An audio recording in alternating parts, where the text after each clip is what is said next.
सभी के लिए हानिकारक होता है। प्लास्टिक, पन्नी, जूता चप्पल की कतरन और टायर स्टील के टुकड़े, मतलब किसी भी तरह का प्लास्टिक। पॉलिथीन तो महिला चूल्हे में जलाती है, पॉलिथीन के अलावा क्या कवर जलाती है?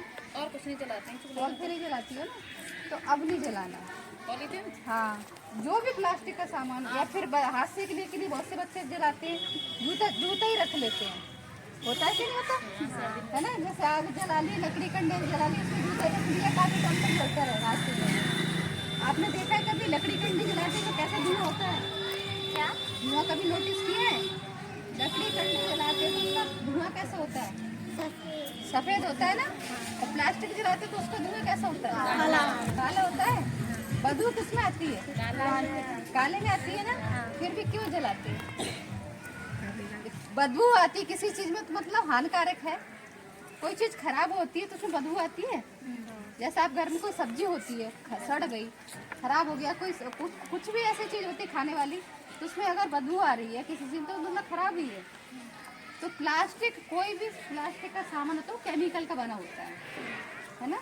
और केमिकल अगर जलाओगे तो केमिकल ही निकलेगा उसमें, तो वो हमारे लिए हानिकारक है। जो पक्षी होते हैं, जानवर होते हैं, हम इंसान होते हैं, और सभी के लिए हानिकारक है।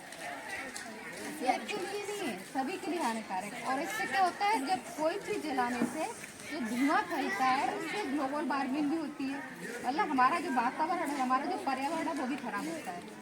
इसलिए बहुत सारी समस्या भी खड़ी हो रही है। तो अभी प्लास्टिक जब भी देखो सर्दी में जलाओ, तो कभी कोई से ऐसी कचरा इकट्ठा करके मैंने जला देती है ना, कभी कचरा इकट्ठा की हुए पे आग लगा दी, वो भी नहीं करना।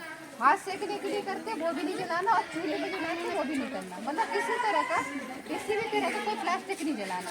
होता कैसे, जो धुआं होता है काला काला, उसमें छोटे छोटे से पार्टिकल होते हैं, 2.5 और 10 माइक्रोमीटर के, नैनो टाइप के। तो वो जो धुआं होता है उसमें जो छोटे छोटे कण होते हैं वो नाक से अंदर, मुंह से फेफड़ों में जाके ब्लड में चले जाते हैं। ब्लड में जाके किसी भी शरीर को कोई से भी अंग में जाके बैठ के वो कैंसर करते हैं। जिस अंग में बैठेंगे, जिस अंग में जाएंगे, उसी अंग का कैंसर होगा।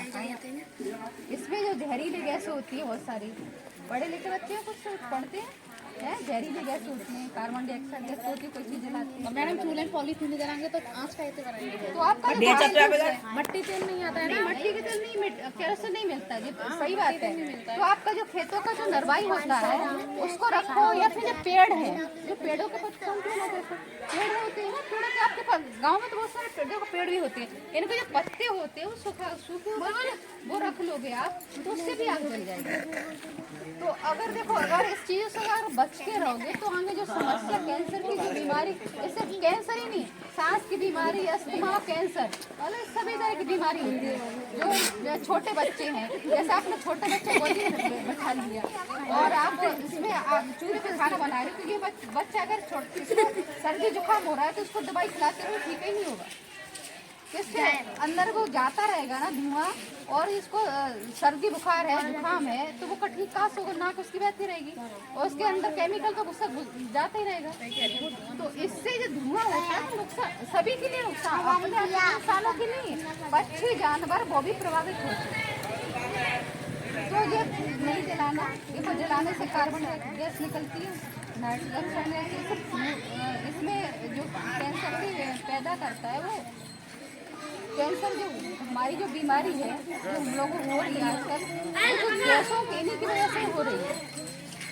तो ये मतलब हमारे जो कैंसर कारक, ये समझ लो, ये वाली जो गैसें निकलती हैं, जो इसमें कार्बन डाइऑक्साइड, फ्लूरोन्स और डाइऑक्साइड, ये वाली गैसें जो मतलब कैंसर की बीमारी पैदा करती हैं। तो जो हमें ऐसा नहीं जलाना नहीं इनको, जो भी जलाते हैं चूल्हे पे जलाएं या कहीं भी जलाएं, वो उनको मना करना है। इतना आप लोग याद रखें, ठीक है? जो भी आप देखो, जहाँ तक हम हर एक जगह नहीं पहुँच पाएंगे, आपको